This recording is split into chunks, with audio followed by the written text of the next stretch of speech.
வணக்கம். நீங்கள் கேட்ட கேள்விக்கு முன்னாடி நான் சில கருத்துக்களை சொல்கிறேன். ஃபஸ்ட்டு, ஸ்டாலின் போகிற இடத்துலலாம் ஐயா எடப்பாடி அவர்கள் தெளிவில்லாமல் பிரச்சாரம் பண்ணுறாரு. அவர் எந்த அடிப்படையில் பிரச்சாரம் பண்ணுறாரு, அவருக்கே தெளிவில்லாமல் அஇஅதிமுக பிரச்சாரம் பண்ணிட்டுருக்கான்னு சொல்கிறாரு. எடப்பாடியார் என்ன நினச்சி பண்ணுறாருன்றது நமக்கு தெரியும், மக்களுக்கும் தெரியும், கழக தொண்டர்களுக்கும் தெரியும். என்னென்னா, அவர் ஏன் திமுக மட்டும் ஃபஸ்ட்டு பேசுகிறாருன்னா, விலைவாசி உயர்வு, அதாவது மக்கள் விரோத ஆட்சி நடக்குது, மக்கள் நலத்திட்டம் எதுவுமே பண்ணலை. 520 வாக்குறுதி கொடுத்தாரு. அந்த 520 வாக்குறுதியில் சொல்ல போனால் 2 தான் பண்ணியிருக்காரு. 1000 ரூபாய் மகளிர் கொடுத்தான்னு சொல்கிறாரு. 1,10,00,000 பேருக்கு கொடுத்தான்றாரு. ஆனால் வெள்ளை அறிக்கை நம்ம சொல்கிறோம், வெள்ளை அறிக்கை காட்டலை. வெள்ளை அறிக்கை காட்டினா தான் அது உண்மை. இப்போது 10 லட்சம் கொடுத்தாங்க, 20 கொடுத்தாங்க நமக்கு தெரில. ஆனால் 1 கோடின்னு போய் சொல்கிறாங்க. ரெண்டாவது ஒன்று பண்ணது என்னென்னா, பஸ்ஸு பண்ணியிருக்காங்க. அதுலேயும் இலவச பஸ் சொல்லிவிட்டு பஸ் ஸ்டாப்பில் நிற்காது அந்த பஸ்ஸு. ஒயிட் போர்டை ஃபுல்லாக கம்மி பண்ணிவிட்டு பஸ்ஸு நிற்கவே நிற்காது. கேட்டால் இலவச பேருந்துன்றாங்க. இது 2 தான் பண்ணியிருக்காங்க. மற்றபடி மக்கள் விரோத ஆட்சி, அதாவது ஏழைங்களை யூஸ் பண்ணுற பால்லேருந்து நடுத்தர மக்கள் வீட்டு வரி எல்லாத்தையும் உயர்த்தியாச்சு. இதெல்லாம் எதிர்த்து மக்கள் நம்ம என்னென்ன பண்ணோன்னா, இந்த 40 தொகுதியிலும் அனைத்து இந்திய அண்ணா திராவிட கூட்டணிக்கு வாக்களித்தோன்னா கண்டிப்பாக அவங்க டெபாசிட் போயிடுச்சுன்னா என்ன ஸ்டாலின் என்ன பண்ணால் மீதி இருக்க 2 வருஷமாவது சில பொருள்களை ஏற்றாமல் இருப்பார். விலைவாசியை கொஞ்சம் பயப்படுவார். ஏன்னா நம்ம 40 தோற்றுன்னு சொல்லிட்டு அதுக்காக தான் திமுக அட்டாக் பண்ணுறாரு தவிர ஒரு புரிதல் இல்லாமல் தெளிவு இல்லாமலாம் பண்ணல. அவருக்கு தெரியும் ஏன் திமுக ஃபஸ்ட் பண்ணுற. அடுத்து பாஜக சொல்கிறேன்.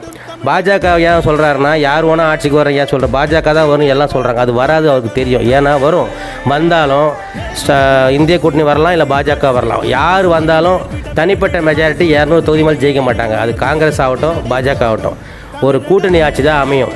அதை தெளிவாக தெரிஞ்சு, உளவுத்துறை தெரிஞ்சு தான் ஐயா எடப்பாடி அவர்கள் தெளிவாக இருக்கார். யார் வந்தாலும் வரலாலும் நம்மளோட தயவு தேவைப்படும் சொல்கிறேன். இப்போ 40 தொகுதி தமிழக மக்கள் ஐயா எடப்பாடிக்கு கொடுத்தாங்கன்னா, ஒவ்வொரு ஸ்டேட்டில் ஒருத்தவங்க ஓட்டு வாங்குவாங்க. எல்லாம் மாநில கட்சி தான் இந்த ஜெயிக்க போகுது. அந்த மாநில கட்சி தமிழ்நாட்டுக்கு கொடுத்தோன்னா ஸ்டாலினும் பயத்தில் 2 வருஷம் சில விலைவாசியை உயர்த்தாமல் அமைதியாக இருப்பார். வேறு டிமாண்ட் வச்சு ஆக தர மாட்டார். கண்டிப்பாக இந்த 4 நாள் நீட் தேர்வு ரத்துன்றது கம்பல்சரி இருக்கும். நெக்ஸ்ட்டு வந்து இந்த மீத்தேன் இதெல்லாம் எதுவுமே வேளாண் மண்டலத்தை பாதுகாக்கிற மாதிரி மண்டலம் இருக்கணும். காவேரி, அடுத்தபடியாக இந்த சிறுபான்மையருக்கு எதிரான சட்டம் எதுவுமே யார் நீங்கள் உத்தரவாதம் தரீங்களோ அமுல்படுத்த மாட்டோம், உத்தரவாதம் தரீங்களோ அவங்களுக்கு தான் எங்களை ஆதரவுன்னு சொல்லுவார். எனவே சிறுபான்மை மக்களாகட்டும், தமிழக மக்கள் எல்லாருமே எடப்பாடி ஐயா ஏற்றுப்பாங்க. இந்த 4 கோரிக்கை கண்டிப்பாக போகிறார். அதுதான் அவரோட டிமாண்ட். இது தெரியாமல் எல்லாம் பேசிகிட்டு இருக்காங்க. அவர் தெளிவில்லாமல் பிரச்சாரம் பண்ணுறாரு. இதுதான் அவரோட முடிவு. மக்களை நல்லா அறிஞ்சு தான் இந்த முடிவெலாம் எடுத்து அவர் பண்ணிட்டுருக்காரு. அவர் சும்மா எதுவும் பண்ண மாட்டார். நெக்ஸ்ட் என்ன சொல்கிறேன்னா, நம்ம அடிமையாக இருந்தோன்றாங்க. என்ன அடிமையாக இருந்தோம்? ஒரு நீட் தேர்வுன்றது மத்திய அரசால் கொண்டு வரப்பட்டு அரசுடைமையாக்கி அது குடியரசுத் தலைவர்களால் ஒப்புதல் பெறப்பட்டது. அந்த சட்டத்தை வந்து மாநில அரசு யார் ஆட்சிக்கு இருந்தாலும், அது ஸ்டாலின் இருந்தாலும் ஐயா எடப்பாடி இருந்தாலும் யார் இருந்தாலும் அமுல்படுத்தி ஆக வேண்டும். அது வந்து கட்டாயம். அமுல்படுத்தலைன்னா அது அமுல்படுத்த இருக்க முடியாது. அம்மா அவர்களே 2016 என்ன சொன்னாங்கன்னா, இந்த 1 வருஷம் மட்டும் தான் விலக்கு கொடுன்னு கேட்டாங்க. அம்மா போராடினாங்க, சட்ட நடவடிக்கை எடுத்தாங்க. இருந்தாலும் அந்த 1 வருடம் மட்டும் போராட்டம் கேட்டாங்க, 1 வருடம் விலக்கு தந்தாங்க. 16 அம்மா மறைஞ்சிட்டாங்க. 2017 அமுல்படுத்தாமல் இருக்க முடியல. ஏன்னா சட்டம் அதுதான் அடிமை. இது போய் அடிமைன்றாங்க.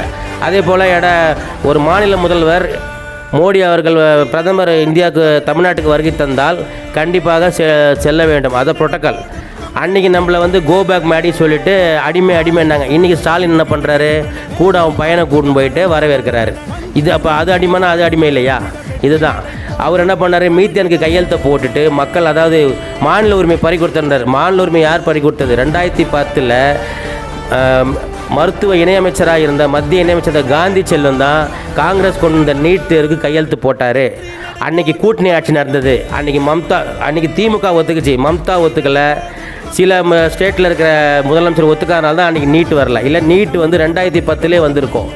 இது ஒன்று. நெக்ஸ்ட்டு மீத்தேன் சொல்கிறார் ஸ்டாலின், நான் எனக்கு தெரியாமல் கையெழுத்து போட்டேன்றார். மீத்தேன்ன்றது என்னது? விளைநிலம் எல்லாம் பாதிக்கப்படும் திட்டத்தை கையெழுத்து போட்டவர் தான் ஸ்டாலின். இதெல்லாம் மாநில உரிமை பறி கொடுத்தவங்க இவங்க தான்.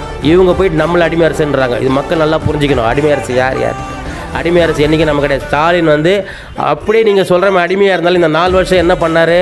பால் விலை ஏற்றினாரா, இல்லை சொத்து வரி ஏற்றினாரா, இல்லை பஸ் ரேட் ஏற்றினாரா, கரண்ட் ரேட் ஏற்றினாரா? கரண்ட் ரேட்டு தொட்டால் ஷாக்கடிக்கும்ன்றார். உண்மை தானே அது? கரண்ட்டை தொட்டா இல்லை, ரேட்டை பார்த்தா ஷாக்கடிக்கிற மாதிரி கரெக்டாக சொல்கிறார்.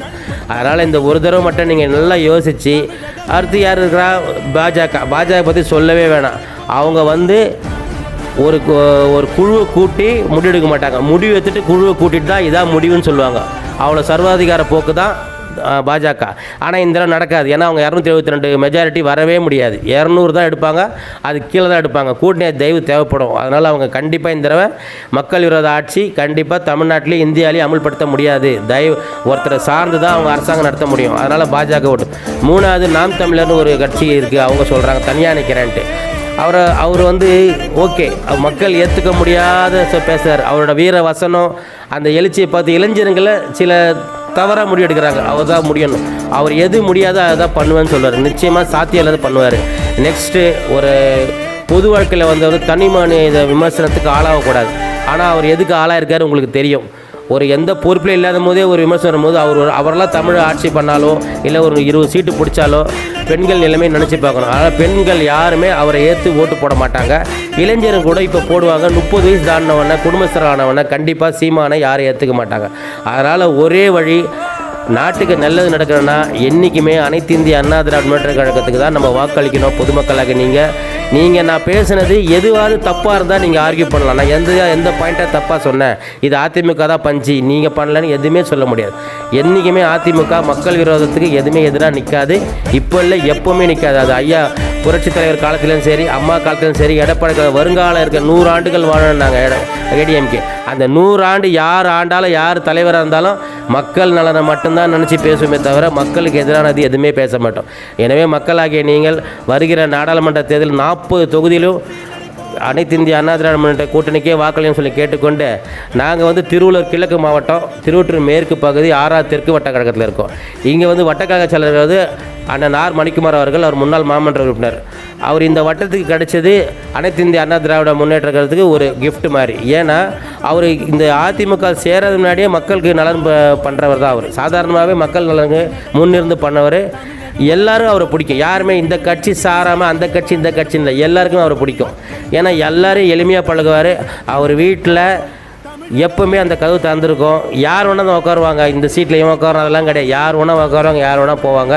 அவர் முழு சுதந்திரம் கொடுத்து எல்லாரையும், எல்லா சாதி மதத்தையும் ஒரு மனதாக பார்ப்பார். இவங்க ஏற்றத்தாழ்வு என்ற எண்ணம் அவர்கிட்ட என்றைக்குமே கிடையாது. அவர் தலைமையில் நாங்கள் ஒரு 15 நாளாக இங்கே வாக்கு சேகரித்திருக்கோம். போகிற இடம்லாம் அவர் வந்து இந்த 2022 உள்ளாட்சி தேர்தலில் சொற்ப வாக்குகள், வெறும் 157 வாக்குகள் தான் வெற்றி வாய்ப்பு எழுந்தார். அப்போ எழுந்தது மக்கள் வந்து ஏதோ என்ன ஆளுங்கட்சி என்ற முறையில் வாக்களித்தார். அப்போ கூட எல்லா மண்டலம் ஒன்றில் எல்லோரும் டெபாசிட் இழந்தவங்க கூட ஒரு 2 வார்டு மட்டும்தான், 1வது வார்டும் நம்ம 6வது வார்டு மட்டும்தான் சொற்ப வாக்குகள். அது 1வது வார்டு 300 வாக்கு வித்தியாசம், இந்த 6வது வார்டு மட்டுமே 187 வாக்கு வித்தியாசத்தில் தோல்வியை தழுவினோம். ஆனால் மக்கள் எல்லாரும் வருத்தம் தெரிவித்த ஒரே தொகுதி 6வது தொகுதி தான். ஏன்னா மணிக்குமார் அண்ணா தான் வருவார். ஏன்னா கண்டிப்பாக எல்லோரும் எதிர்பார்த்தோம், மக்கள்லாம் வாக்களித்தார்கள். அது எதனால் மாறிச்சுன்னு தெரில. அது ஏன் மாறி இருக்குன்றது பொதுமக்கள் ஆகிய அளவுக்கு தெரிஞ்சிருக்கும். ஏன்னா ஆளுங்கட்சின்ற முறையில் பண்ணியிருக்காங்க. நெக்ஸ்ட்டு இப்போது கவுன்சிலர் தேர்ந்தெடுத்து வந்தவர் வந்து காங்கிரஸ் சேர்ந்தவர். அவங்களுக்கும் திமுக கூட்டணிக்கும் ஒத்து வரல. ஜெயிக்க வைக்கும் போது ஒன்றா சேர்ந்து பண்ணிவிட்டு இப்போ அவங்கவுங்க குறை சொல்லிக்கிறாங்க. ஆனால் குறை சொன்னாலும் சரி, இவர் எம்சின்ற முறையில் வார்டுக்குள்ளே வரணும், வரணும். வெள்ளம் வரும்போது 2023 வெள்ளம் வரும்போது ரயில்வே கேட், இங்கே எங்களுக்கு ரயில்வே கேட்டு தான் டாப், ஒரு 8 அடி ஹைட் இருக்கும். மற்ற நாங்கள் பள்ளப்பகுதியில் இருக்கோம். அந்த 8 அடி மேலே நின்றுக்கின்னு பேண்ட்டு ஷூ போட்டுக்கிட்டு கீழே இறங்க. நான் ஒருத்தன் வந்து என்ன பண்ணுவேன்னு கேட்குறாரு. அந்த மழை வெள்ளம் ஒடிஞ்ச உடனே 3 நாள் கழித்து ஒரு ராஜாஷன் நகர், குறிப்பாக மெயினான நகர் அந்த 6வது வார்டில், அங்கே மட்டும் வந்தார். அங்கே வரும்போது ஒரு பால் பாக்கெட்டுக்கு பொம்பளைங்கிட்ட உனக்கு கொடுத்துட்டேன், ஒரு பால் பேக்கெட் எக்ஸ்ட்ரா கேட்டதுக்கு சண்டை போட்ட கவுன்சிலர் தான் 6வது வார்டு கவுன்சிலர். ஒரு பெரியவர் அந்த பால் வாங்க உயிர் பிழைத்தார். ஜஸ்ட்டு மிஸ், அவராக செத்து போய்ட்டுருப்பார். அவரை எப்படியே காப்பாற்றி கூப்பிட்டு வந்தாங்க. அந்த மாதிரி பாலுக்கும் தண்ணிக்கும் அலைய விட்டுறது தான் கவுன்சிலர். இந்த ரோடு எந்த ரோடுமே முழுமை அடையலை, எல்லாமே அரைகுறையாகவே இருக்குது. இப்போ சில பழிவாங்க நோக்கோடு சில ரோடெல்லாம் போடாமே வச்சுட்டுருக்காங்க. இங்கே நம்ம முக்கியஸ்தர் வாழ்கிற ரோடு எதுவுமே போடலை. அதெல்லாம் என்ன எண்ணத்தில் பண்ணுறாங்க தெரில. இப்போ போட்ட சில மழைநீர் வடிகால் கூட உள்ளாட்சித்துறை அமைச்சர் அந்த வேலுமணி அவர்கள் தான் ஒரு 4000 கோடி நிதி ஒதுக்கி பணி 20% பணி ஆரம்பித்து வச்சோம். இது வந்தவுடனே ஆட்சி மாற்றம் 21 ஆட்சி மாற்றம் ஏற்பட்டவுடனே 21 ஒதுக்கணும் ஜனவரி மாதம், ஏப்ரல் மேலே ஆட்சி மாற்றம் வந்தவுடனே அந்த பணி அவங்க தொடங்கி இது 4வது வருஷம் என்ட்ரி கொடுக்க போகிறாங்க. இது வரைக்கும் முழுமையாக முடியல. முழுமையாக அவங்க நம்ம வகுத்து கொடுத்த திட்டத்தை தமிழ்படுத்தியிருந்தால் நிச்சயமாக வெள்ள தண்ணி நின்று இருக்காது. ஆனால் அவங்க முறையை மாற்றி, கமிஷனுக்கு ஆசைப்பட்டு முறையை மாற்றி நம்ம திருவொற்றூர் மேற்கு பகுதியை கெடுத்து விட்டுட்டாங்க. இன்னும் வர மழை கூட இது சரியாக வராது எங்களுக்கு தோணலை. அதனால் அதே போல் 2019 போட்டியிட்ட கலாநிதி வீராசாமி அவர்கள் அதிகப்படியான வாக்கு வித்தியாசத்தில் வெற்றி பெற்றார். அதற்கு காரணம் நாங்கள் பாஜக கூட்டணியில் இருந்தது தான் காரணமே தவிர அவர் திறமையானவர், திமுக திறமையான கட்சி என்றதால் இல்லை, பாஜக கூட்டணியால் தான் அவர் வெற்றி பெற்றார். வெற்றி பெற்ற கையோடு சரி, அவர் எப்போது வந்தால் எம்எல்ஏ வீட்டுக்கு வருவார். அப்போது எம்எல்ஏ இருக்கிற சங்கர் வீட்டுக்கு வருவார். அப்படி இல்லை என்றால் 6 தொகுதியில் இருக்க எம்எல்ஏ வீட்டுக்கு மட்டும் தான் போவார், அந்த ஆஃபீஸுக்கு மட்டும் தான் போவார். மற்றபடி தொகுதி மக்களுக்கோ தொகுதிக்கோ வந்தது கிடையாது. அவர் நிதியில் என்ன பண்ணார் லிஸ்ட்டு எதுவுமே எனக்கு தெரியல. எனக்கு மட்டும் இல்லை, பொதுமக்கள் யாருக்குமே தெரியல, வடசென்னை மக்கள் யாருக்குமே தெரியல. வடசென்னை பெண்களுக்கு முதல்ல அவர் யார் வீராசாமியே தெரியல. மறுபடியும் அவரே இப்போ நிற்க வச்சுக்கிறாங்க. அதனால் தகுந்த பாடம் புகட்டுவாங்கன்ட்டு நாங்கள் போராடலாம். இந்த 10 நாளில் மணிக்குமாரன் அவர் கைகளை பிடித்து கொண்டு மக்கள் தெளிவாக கூறுகிறார்கள், இந்த தடவை எங்கள் ஓட்டு அனைத்து இந்திய அண்ணா திராவிட முன்னேற்ற கழகம் தான். அதுவும் ராயபுரம் மனோ அவர்கள் தான் எளிமையானவர். அவரு அன்பாக பழகக்கூடியவர், நிச்சயமாக உதவி பண்ணக்கூடியவர். அதனால் எனவே மக்கள் எல்லாம் தெளிவாக இருக்கிறாங்க, எங்களிடம் சொல்லிட்டாங்க. அதே போல் இந்த வார்டு மட்டும் இல்லை, வட சென்னை முழுவதும் அதே நிலைமை தான். டோட்டலாக தமிழ்நாடு 40 அதே நிலைமை தான் என்று கூறிக்கொள்கிறேன்.